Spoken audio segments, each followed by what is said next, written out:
Hey y'all, welcome back to the third part of recreating an Ocean Bay Slate Spirit Point. I'm Monty Rogers, and we're doing this as part of Alaska Archaeology Month. Last week,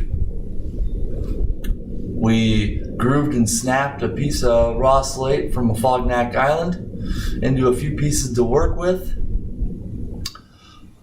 This is the backup piece that we'll actually be using today, because as you remember, last week I didn't have as much patience as I should have and didn't give the piece enough support and broke it into several small pieces. This is one of the bigger pieces left, and this will be our backup for this week. And today we're going to be grinding this piece down into the rough shape of a spear point, and next week we'll finish it up. So to grind this piece, we need grinders or abrading stones. And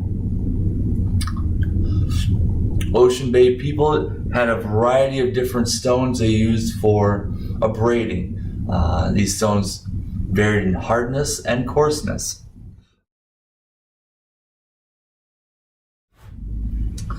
So in addition to these abraders and pumice stones, Ocean Bay folks figured out that using sand and water helps the grinding go a little faster. And so I'll be doing the same today. And so we're going to start off with one of the more coarser rocks here, this right here.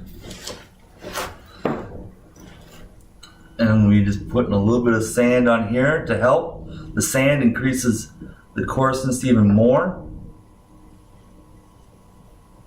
Just kind of spread it out a little bit. And the water here, just get it wet, helps it sand it as well. So the first thing I'm going to do is start working on the tip.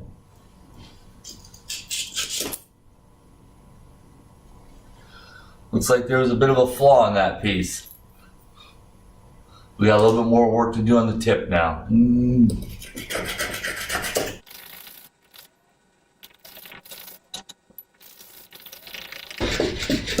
So the grinder's going, it's just slow and steady. That's about kind of what you expect.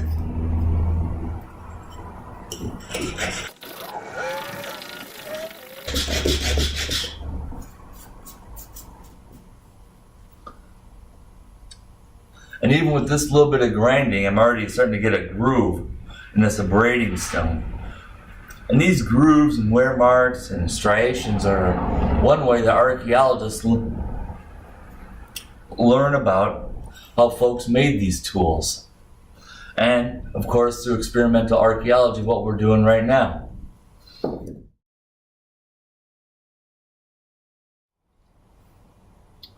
So I'm going to keep working on this tip here, but I'm going to try a little bit different, coarser abrading stone here. This one's got a little red on it from me grinding red ochre on it for a past experiment, but we'll see how it works.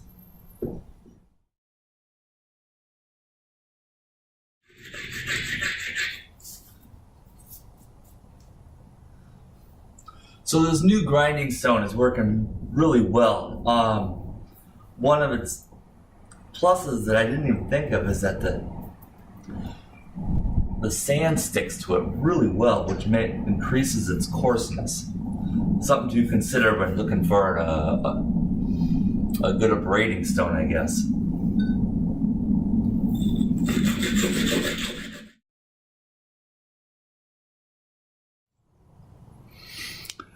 All right, so roughly here's what it kind of looks like. It's starting to take some shape. We got some shoulders here, so the base is a little narrow. The base is squared out. We got a point on it. It's about that thick. I'm gonna grind on this a little bit more to thin it out here in this area. And just kind of shaping it up just a bit more for next week.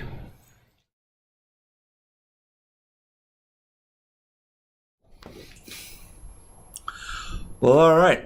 I think we got the pretty much done for this week. It's rough. Got the base there. Got a point on it. Starting to get beveled. Kind of hard to see here because it's covered in slate sludge. And here's an idea what this abrading stone looks like now. Here's what it, you can kind of see the original color. And here it's just covered in this slate sludge. Certainly keeps the dust down while working with this.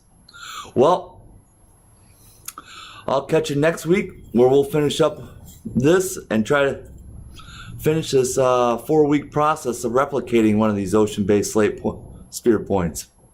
All right, thanks for watching.